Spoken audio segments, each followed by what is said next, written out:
ta'ini maaliif cuupharee jedhanii isa hin gaafatan. Yohannis immoo ani bishaaniin isin cuupha, inni isin hin beekne garuu isin gidduu hin dhaabata. Inni na booddee hin dhufa, ani immoo hidhaa kophee isaatiillee hiikuudhaaf nama ta'u miti jedhee isaaniif deebise. Wanti kun hundinuu Yordaanos gama Beetaabaraa iddoo Yohannis cuuphaa turetti ta'e. Hoolaa Waaqayyoo. Borumtaa Yohannis ituu Yesuus gara isaa dhufu argee, ilaa hoolicha Waaqayyoo isa cubbuu biyya lafaarraa fuudhu. Namni ana booddee dhufu ana irran caala, ana dura ture yoo jedhee waa'ee isaa kanan dubbadhe isa kana. Ani ofii kootiiyyuu isa hin beekne, garuu Israa'elitti akka inni mul'ifamuufan bishaaniin namoota cuuphuu dhufe jedhe. Yohannis dhugaa ba'ee fi hafuurri qulqulluun akka gugeetti waaqarraa isarra bu'ee hafuu isaa argeera. Ani ofii kootiiyyuu isa hin beekne, garuu inni akka ani bishaaniin cuuphuuf na erge sun hafuurri qulqulluu isarra bu'ee hafuu isaa kan argitu isa inni hafuura qulqulluudhaan cuuphu jedhee anatti hime. Ani ofii kootii kana argeera, inni kun ilma Waaqayyoo ta'uu isaa dhugaa ba'eera jedhe. Bartoota Yesuus warra duraa waamaman. Borumtaas immoo Yohannis bartoota isaa keessaa namoota lama wajjin hin dhaabbata ture. Yohannis ituu Yesuus achiin darbuu ilaalee, ilaa hoolicha Waaqayyoo jedhe. Bartoonni isaa lamaan kana dubbachuu isaa dhaga'anii Yesuus duukaa bu'an. Yesuus garagalee isa duukaa bu'uu isaanii arge. Maal barbaaddu jedhee isaan gaafate. Isaan immoo Rabbii eessa buufattee jedhanii deebisaniif. Rabbi jechuun barsiisaa jechuudha. Yesuus immoo kottaatii ilaalaa jedhee isaaniif deebise. Bartoonni sunis dhaqanii iddoo Yesuus buufate arganii guyyaa sana isa bira oolan. Yeroon isaa akka sa'aatii 10 ture. Bartoota lamaan dubbii Yohannis dhaga'anii Yesuus duukaa bu'an keessaa inni tokko Indiriyaas obboleessa Simoon Phexros ture. Indiriyaas dura obboleessa isaa Simooniin argatee Masiihicha arganneerra jedhee itti hime. Masiihii jechuun Kiristoos jechuudha. Indiriyaasis Simooniin gara Yesuusitti geesse. Yesuus immoo isa ilaalee, edaati Simoon ilma Yohannisii? Egaa si'achi Keefaas jedhamtee waamamta jedheen. Keefaas jechuun afaan Giriikiitti Phexros jechuudha. Phexros jechuun immoo dhagaan sochoone jechuudha. Yesuus Filiphoosii fi Naatnaa'eliin waamuu isaa. Borumtaas Yesuus Galiilaa dhaquudhaaf ka'ee Filiphoosiin argatee na duukaa bu'i ittiin jedhe. Filiphoosis akkuma Indiriyaasii fi Phexros nama mandara Betsaydaa ture.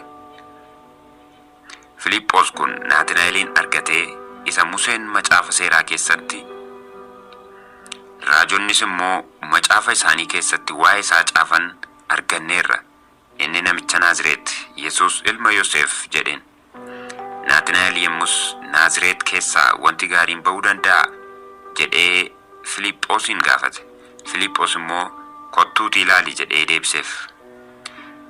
Yesuus utuu Naatnaa'el gara isaa dhufuu argee, ilaa nama Israa'el isa dhugaa isaa sobni keessa hin jirre jedhee waa'ee isaa dubbate. Naatnaa'el immoo eessatti na beektaa jedhee isa gaafate. Yesuus immoo deebisee Filiphoos utuu si hin waamin muka harbuu jalattan si arge jedheen. Kana irratti Naatnaa'el, Rabbii ati ilma Waaqayyooti, ati mootii Israa'el jedheen. Yesuus immoo deebisee, muka harbuu jalattan si arge waanan jedheef amantaa? Isaan kana irra caaluyyuu arguuf jirtaa jedheen. Itti dabalees dhuguman isinitti hima, Waaqa banamaa ergamoota Waaqayyoos ilma namaa irra ituu ol ba'anii gadi bu'anii arguuf jirtu jedheen.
Phexros isa duraa boqonnaa tokko. An Phexros ergamaan Yesuus Kiristoos kana caafuu kooti. Haa ga'u gara warra fo'amanii isaanis warra biyyaa baafamanii kutaa biyya Phonxoositti, Galaatiyaatti, Qophadooqiyaatti, Aasiyaatti akkasumas Bitaaniyaatti tamsa'anii jiran. Isin akka akeeka Waaqayyootti Abbaatti Yesuus Kiristoosii abboomamuudhaaf dhiiga isaatiinis qulqulleeffamuuf hafuura qulqulluudhaanis qulqulleeffamtanii fo'amtaniittu. Ayyaanniif nagaan isiniif haa baay'atu. Waaqayyo Abbaa Gooftaa keenya Yesuus Kiristoosiif galanni haa ta'u. Inni araara isaa isa guddaadhaan Yesuus Kiristoos warra du'an keessaa ka'uu isaatiin abdii isa jiraataa kanatti qabamnee akka jiraannuuf haaraa godhee nu dhalachiiseera. Waan hin banne, waan xurii hin qabne, waan gad deebi'aa hin adeemnes isa Waaqa keessatti isiniif eegamee jirutti dabartanii akka fudhattan godhe. Kunis isin warra karaa amantii fayyina bara booddeetti mul'achuudhaaf qophaa'ee taa'u sanaaf humna Waaqayyootiin eegamtanii jiraattaniif hin ta'a. Amma yeroo gabaabaadhaaf qorama garaagaraatiin gaddisiifamuun keessan kan hin oolle yoo ta'e iyyuu isa sanatti immoo baay'iftanii hin gammaddu. Warqeen inni baduuf jiru iyyuu ibiddaan hin qorama. Amantiin keessan inni warqee caalaa gati jabeessi immoo guyyaa Yesuus Kiristoos itti mul'achuuf jiru sanatti jajamee guddinaaf ulfina akka argatutti qorameen ilaalama. Isin isa mul'achuuf jiru sana hin argine yoo ta'e iyyuu isa hin jaallattu. Amma yoos isa arguudhaa baattan iyyuu isatti hin amantu. Akkasumas gammachuu akkas jedhamee hin dubbatamneef gammachuu ulfina guddaa qabuun hin gammaddu.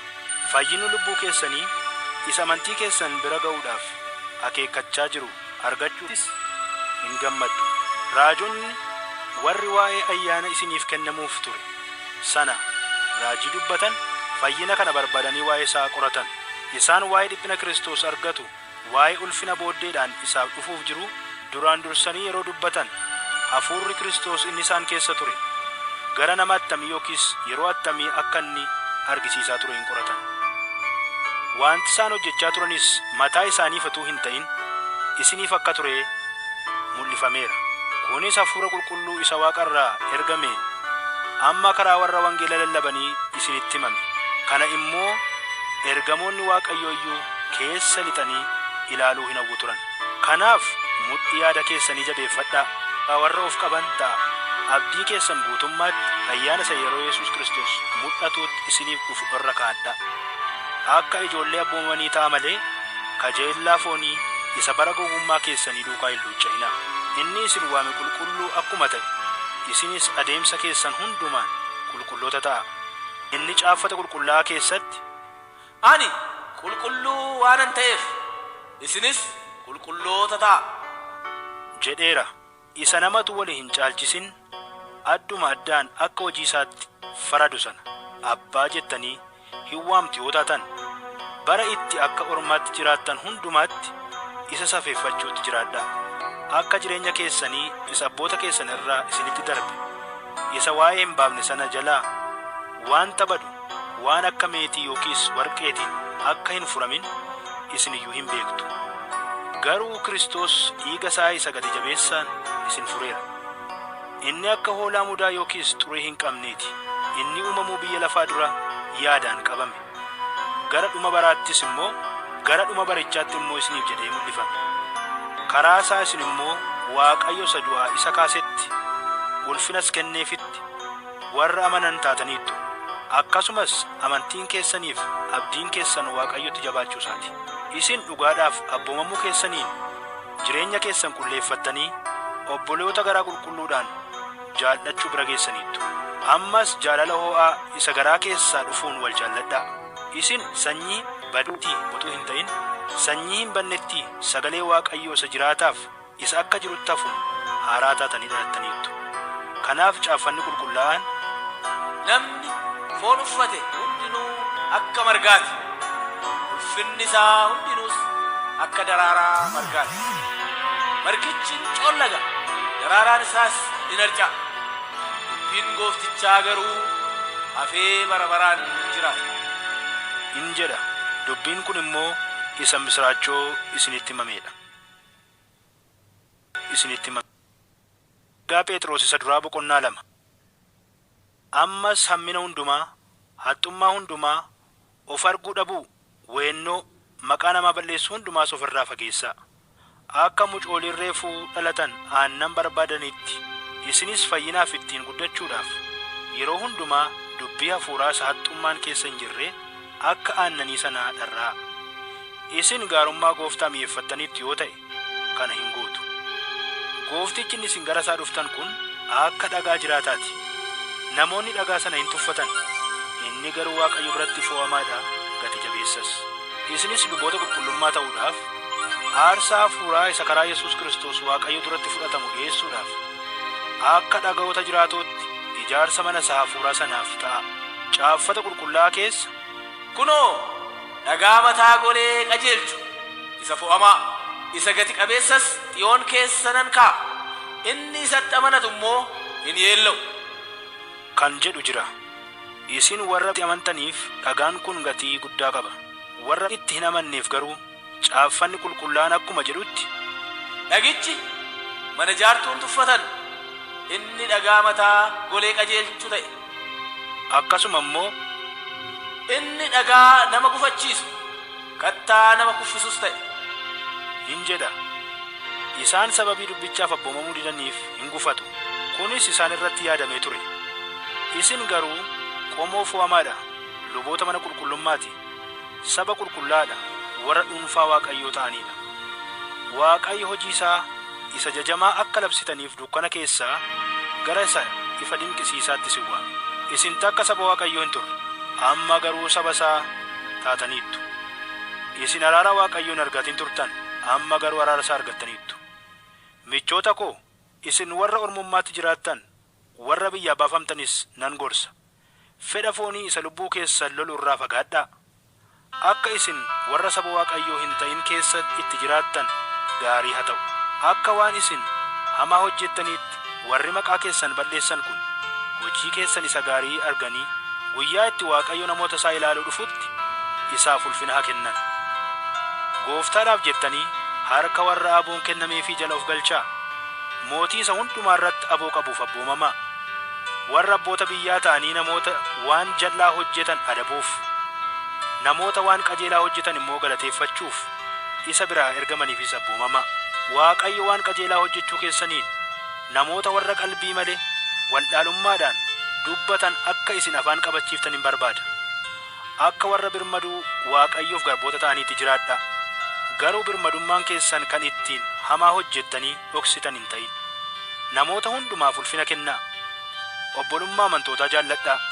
Waaqayyoon sodaadhaa. Mootiidhaaf ulfina kennaa. Isin warri garbummaa jala jirtan Gooftaa keessaniif ulfina kennuudhaan ajaja isaanii jala bulaa. Kanas warra babbayeeyyiif garraamota duwwaaf utuu hin ta'in warra gadheefis immoo akkasuma godhaa. Namni Waaqayyoon yaadachaa miidhama sababii malee isarra ga'u yoo baate ayyaanan argata. Balleessaa keessaniif isa rukutamtan yoo obsitan galata maalii qabduu? Garuu gaarii gochuu keessaniif isa dhiphattan yommuu obsitan Waaqayyo biraa ayyaanan argattu. Isin kana argachuudhaaf waamamtaniittu. Kiristoos immoo isiniif dhiphatee faana isaa duukaa akka buutaniif fakkeenya isiniif kenneera. Caaffata qulqullaa'aa keessaa inni cubbuu hin hojjenne, dubbii isaa keessatti haxxummaan hin argamne kan jedhu jira. Inni yommuu arrabsame deebisee hin arrabsine, yommuu dhiphates Waaqayyo isa firdii qajeelaa faradutti kennate malee warra isa dhiphisan hin doorsifne. Nuyi cubbuu jalaa duunee qajeelina. Ergaa Phexros isa duraa boqonnaa 3.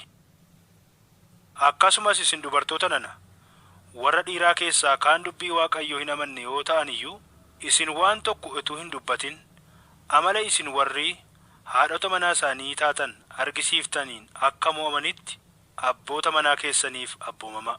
Isaan amala keessan isa qulqullaa'aaf isa sodaa Waaqayyoo argisiisu hin argu. Of kuuluun keessan wanta alaan mul'atu mataa tottolfachuudhaan, warqee naqachuudhaan, uffata babbayeessa uffachuudhaanis hin ta'in. Garuu of kuuluun keessan inni hin banne keessaa namummaa keessan isa dhokataadhaan haa ta'u. Kunis hafuura garraamummaaf gabii isa Waaqayyo duratti guddaa gati jabeessa ta'e sanaan haa mul'atu. Bara duriitti dubartoonni Waaqayyoo qulqullaa'an isa abdatan akkasitti abboota manaa isaaniitiif abboomamuudhaan of kulaa turan. Saaraan akkas Abrahaamiif abboomamaa gooftaa koo jettee isa waamaa turte. Ammas isin gaarii yoo gootan doorsisa tokkos hin sodaattan yoo ta'e ijoollee ishee ta'uu keessani. Akkasumas isin dhiirota nana dubartoota keessaniif beekaatii wajjin jiraadhaa. Walii wajjin jireenya isa tola isiniif kennamutti galuuf waan jirtaniif kadhanni keessan gufuu argatee akka hin ittifamnetti dubartii keessan akka garaa tokko dhagna keessanii isa dadhabaatti ulfina kennaafi. Ammas hundumti keessan hafuuraan dhageettii yaada garaatiinis tokkummaa qabaadhaa. Obboloota jaallachuudhaan gara laafinaan gad of deebisuudhaanis walii wajjin jiraadhaa. Hamaa hamaadhaan abaarsas abaarsaan hin deebisinaa. Garagalchii iyyuu eebbisaa. Isin eebba akka argattaniif waamamtani. Caaffanni qulqullaa'aan namni jireenyatti gammaduu barbaadu inni bara gaarii arguu fedhus arraba isaa hamaa dubbachuutti afaan isaas haxxummaadhaan dubbachuutti haa ittisu. Inni hamaatti garagalee gaarii haa godhu, nagaa haa barbaadu, duukaas haa bu'u. Iji gooftichaa gara warra qajeelotaa in ilaala, gurri isaas kadhata isaanii in dhaga'a. Garuu fuulli gooftichaa warra hamaa godhanitti nyaara guureera. Hin jedha wanta gaarii gochuudhaaf warra hinaaftan yoo taatan eenyutu hamaa isin irratti hojjeta ree? Wanta qajeelaadhaaf otuu dubbattanii iyyuu immoo attam gammaddu laata. Sodaachisa warra isin sodaachisanii hin sodaatinaa, hin raafaminaas. Kiristoosiif garuu akka gooftaatti garaa keessan keessatti ulfina addaan ba'e kennaafi. Waa'ee abdii isin keessa jiruuf nama isin gaafatee deebii isin irraa barbaaduuf deebii ga'u deebisuudhaaf yeroo hundumaa qophaa'oo ta'a. Deebiin keessanis arraba laafinaan nama safeeffachuudhaanis haa ta'u. Warri hamaa isin irratti dubbachuudhaan maqaa keessan balleessan amala keessan isa gaarii isa erga kan Kiristoos taatanii argisiiftan sana hammeessan akka yeellaaniif yaanni garaa keessanii akka isin hin ceephaanitti jiraadhaa.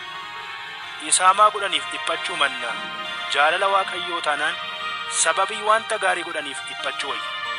Kiristoos immoo gara Waaqayyootti isin fudhachuudhaaf jedhee yeroo hundumaaf akka ta'utti al tokkicha cubbuu namoota baay'eetiif dhiphateera. Inni qajeelaan foon uffatee qooda warra jal'ootaa ajjeefame, hafuuraan jiraachifameera. Hafuuruma sanaanis dhaqee hafuurota warra mana hidhaa keessa jiraniitti lallabe. Isaan hafuurota namoota warra dur bara Nohitti yeroo markabni tolfame yommuu Waaqayyo obsaan isaaniif eeggachaa turetti isaaf hin abboomamin hafaniidha. Markaba kanaan namoonni muraasni kana jechuun lubbuun 8 bishaan keessaa oolan. Kunis fakkeenya cuuphaa isa isin amma ittiin ooltaniiti. Cuuphaan waan ittiin karaa du'aa ka'uu Yesuus Kiristoos yaada garaa namaa hin ceephaane argachuudhaaf Waaqayyotti himataniidha malee waan ittiin xurii dhagnaa dhiqatan miti. Inni du'aa ka'e sun gara Waaqaatti ol ba'ee gara mirga Waaqayyoo jira. Ergamoonni Waaqayyoo warri aboo qabu jedhamanii sodaataman humnoonnis harka isaa jala jiru.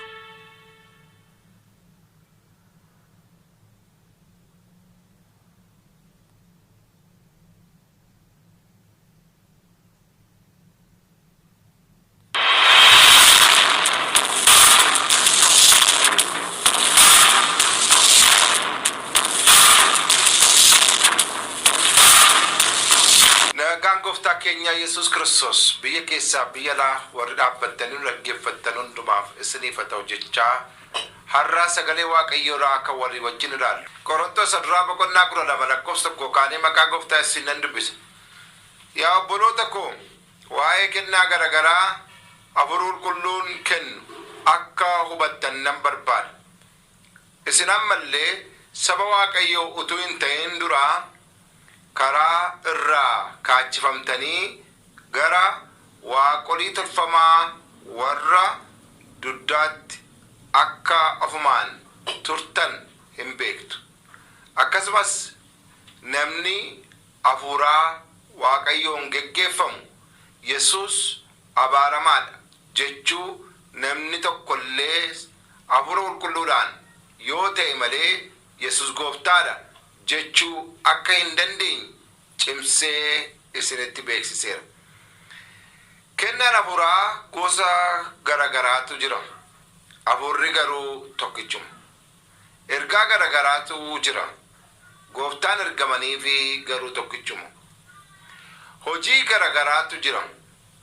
Waaqayyo hojii hundumaa adduma addaan yaada namaa keessa kaa'u garuu tokkicha. Gooftaa keenya si galatu dubbii keetiin nu barsiisi nutti dubbadhu ulfinni hundumtuu siif haa ta'u maqaa Gooftaa Yesuusiin ameen. Mata dureen har'a walii wajjin ilaallu kanan barbaade hafuura qulqulluudhaan guutamuudhaaf cuubamu. Yoo yeroo qabaanne yeroo biraa guutamuun maal akka ta'e cuubamuunis maal akka ta'e garaagara baafne hin ilaalla. Amma akka garuu akkuma haayilaayitiitti isiniif ta'utti waa'eedhuma guutamuun waa'ee guyyaarraa irraa isinii qooduu fedha. Waa'ee kennaa hafuura qulqulluudhaa gaafa walii wajjin ilaallu hafuura qulqulluudhaan guutamuudhaaf cuubamuu gaafa walii wajjin sagalee Waaqayyoo irraa ilaallu namni tokko hafuura qulqulluudhaan guutamuudhaaf maal isa barbaachisa kan jedhu gaaffiidhaaf deebi'uutu irra jiraata. Gaaffii kanaa deebisuufis immoo fagoo jooruu nurra jiraata.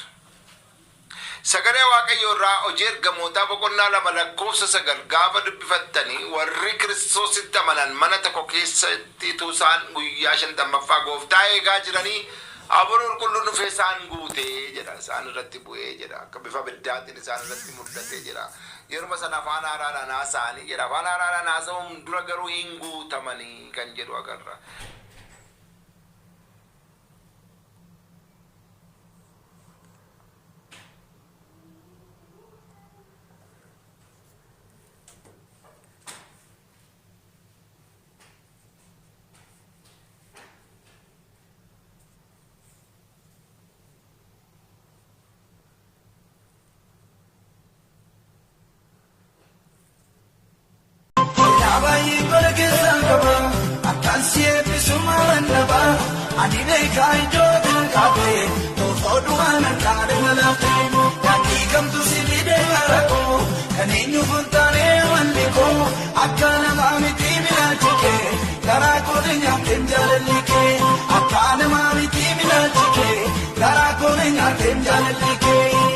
Godaan waa baadhee ijoollee faana miillate yaa gaddu gooftaan